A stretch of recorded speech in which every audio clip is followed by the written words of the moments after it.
nama konten tuh ini dia. Ada terbaru upload.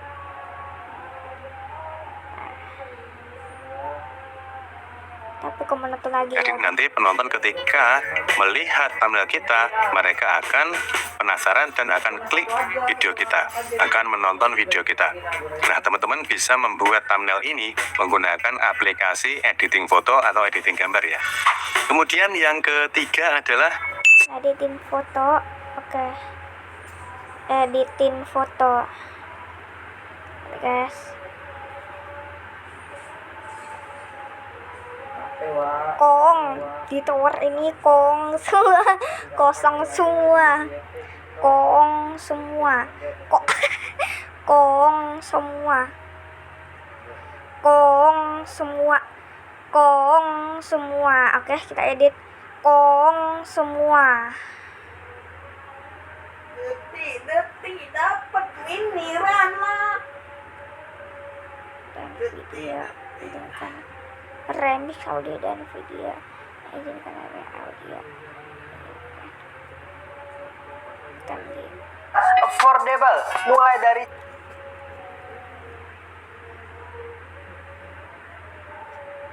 tapi salah upload sih.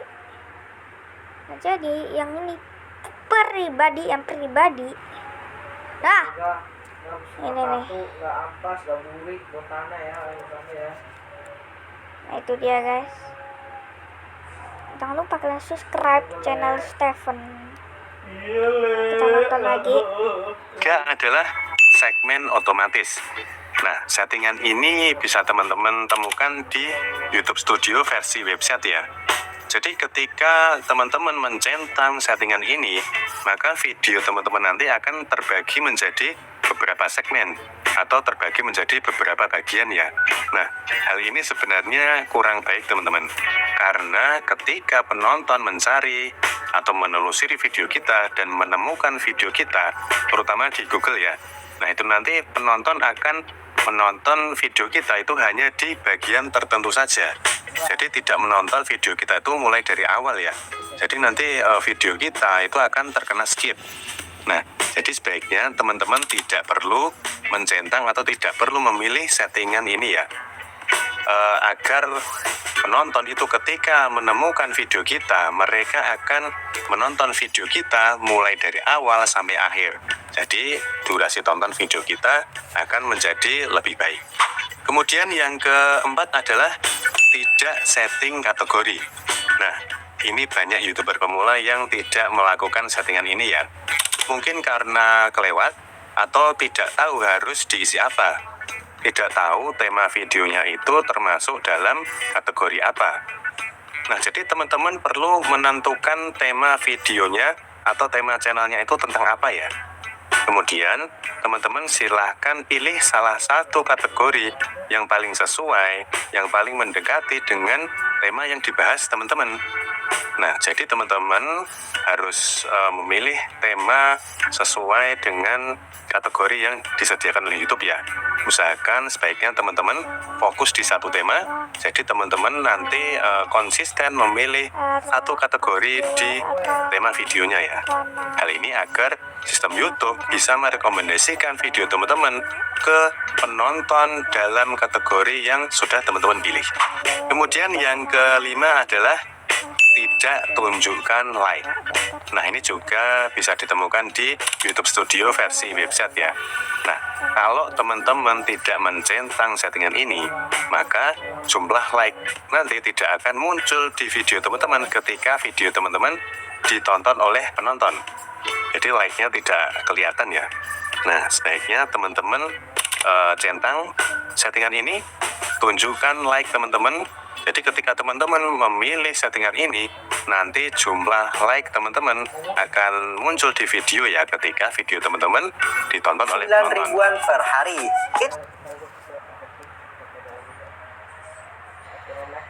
Video teman-teman ditonton oleh penonton.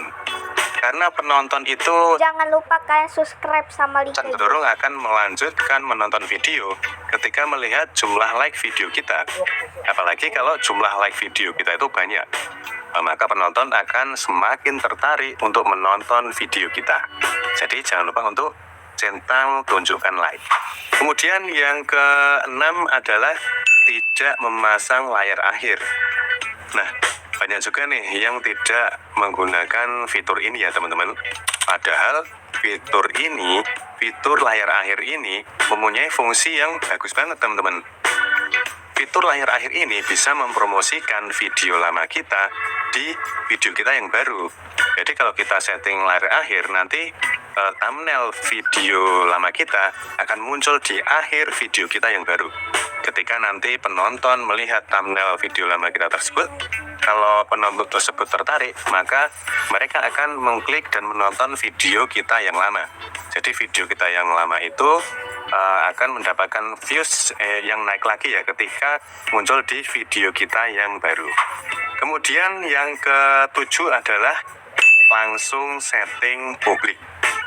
Nah, ini masih banyak yang keliru ya teman-teman. Masih banyak YouTuber pemula ketika mereka upload video itu langsung di setting publik. Padahal belum selesai men-setting videonya, belum selesai melengkapi metadata videonya, belum selesai tapi sudah di setting publik. Nah, hal ini kalau dilakukan maka sistem YouTube tidak akan optimal, tidak akan maksimal membaca data video kita itu tentang apa. Jadi nanti ketika video kita direkomendasikan itu bisa salah sasaran, bisa tidak ke penonton yang tepat. Nah, jadi sebaiknya teman-teman ketika upload video itu videonya disetting pribadi dulu ya. Atau kalau bukan pribadi, teman-teman bisa setting jadwalkan, karena ketika video dijadwalkan itu sifatnya masih pribadi ya, sampai dengan nanti di publik. Nah, jadi teman-teman setting publik dulu atau jadwalkan, kemudian teman-teman selesaikan dulu nih setting videonya, lengkapi dulu semua metadata videonya. Nah, setelah settingnya selesai, setelah selesai melengkapi metadata, nah teman-teman baru setting videonya menjadi publik. Atau kalau teman-teman pilih jadwalkan sebelumnya, nanti akan otomatis publik mengikuti jadwal yang sudah teman-teman pilih tadi ya. Nah nih, ntar.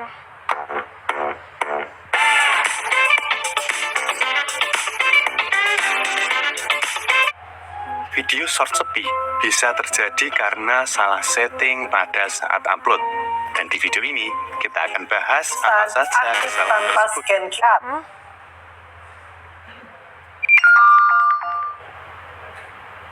Oke guys, tapi Tepa nggak tahu itu orang itu bohong atau enggak.